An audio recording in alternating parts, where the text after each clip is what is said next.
What about other teachers in your school? Anybody adopted your techniques or approaches or?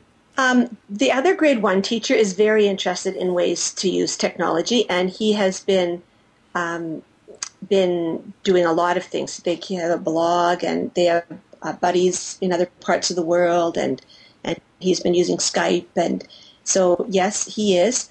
Um, of course, some teachers don't want to change. They think that the way that they've always done it is fine, and it's always worked, so they don't want to change.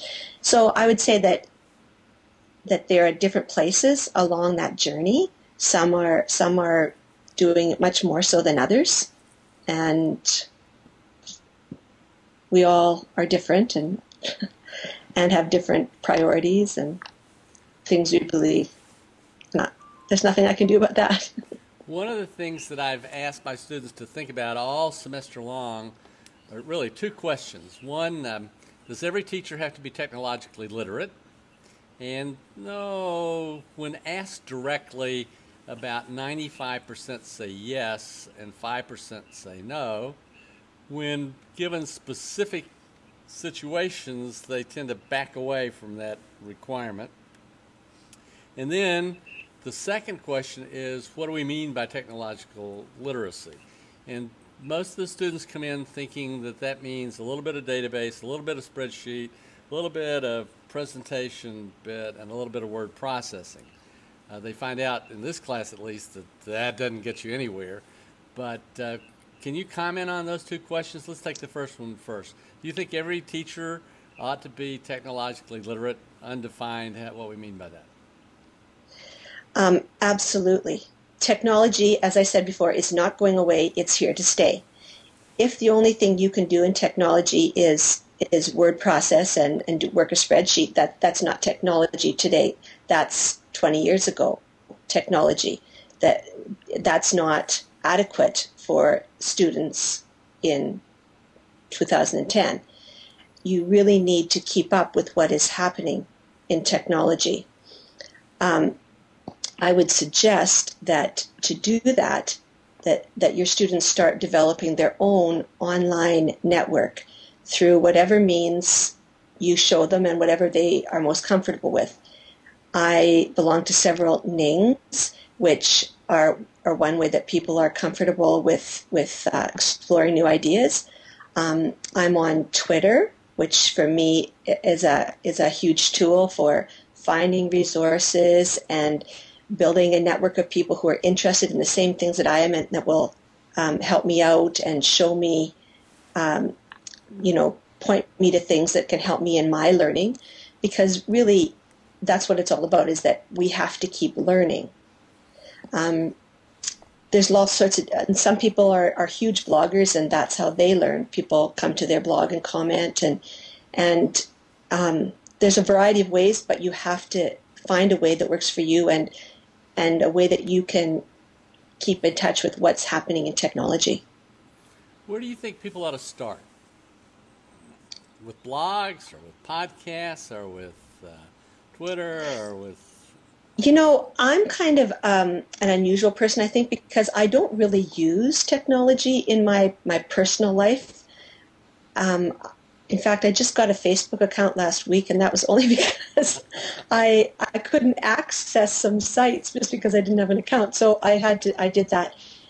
But I think for the most part, you should do it for what you're interested in and push that way. If you're interested in video, then start using video and get a YouTube account and start learning things that you can do with that. And people connect through that. If you like photography, then, excuse me, sign up for Flickr and start using photo sharing as the way that you'll get into that, because that's people comment on pictures that you've taken, and you can belong to different groups in there and start to develop a network that way. Maybe you like to write, then probably blogging's the tool for you. For everybody, there's a different entry point, and I think it is good to play off of what you're interested in, because unless you're like me and use it and pursue it just because of professional things. And at this point, your students don't know what they're going to exactly be teaching, so they're not sure which direction to go in. let me take you back to personal learning networks just for a minute. You stressed that these were really important, and yours has undoubtedly grown in the last 2, 3, 4 years, and that Twitter played an important role in that process. I'm trying to get my students to use Twitter. They're all Facebook users, every one of them, 100%. But they're not really very eager to do Twitter. They see it as something that will waste their time. You were very positive about it. A year ago, in March, right now, just about 11 months ago, I said, Twitter, nope, not for me, forget it. But 2 people in 1 week said, John, you got to learn Twitter. So I told my class, okay, I should not have just reject it out of hand. If I don't know, let's learn about it. So 4-week project, and it has absolutely changed my life. That's how I got to know Bill Chamberlain. That's how I got to know Alex Kuras. That's how I got to know you. And it just sort of spread like wildfire. So can you plug PLNs for me again? Yeah, and it doesn't have to be through Twitter. Other people use Plurk, which is more of a conversation thing. And as I said, Nings are another example. I was the same way as you. I thought, why would I want to know what everybody had for breakfast? That doesn't make any sense to me. That what's the use of that? And so I didn't see a purpose for it. And then I finally decided I was going to give it a try because, like you, somebody else that I really respected was using it, and I thought, okay, I'm going to see if it's worthwhile. And it isn't at first. At first, you feel like you're saying something and nobody's listening and nobody answers your questions. But over time, as you find new people to follow and those people leave interesting links, and you think, wow, I would never have known about this if it hadn't been for Twitter. And other people share things with you and help you with problems. And the first time that you're able to answer somebody else's question and help them as part of your personal learning network, that's very cool. And I think that most people, your students' age, see Twitter as like an old person's Facebook kind of thing. And maybe that's just...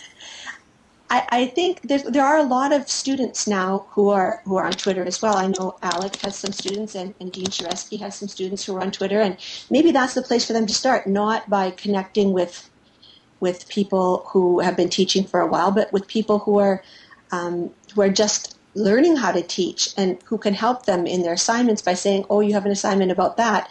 Maybe this will help you, because I found that it helped me, because they're all working on basically the same things. So maybe that's the thing for them to do, is to find other people who want to be teachers to follow.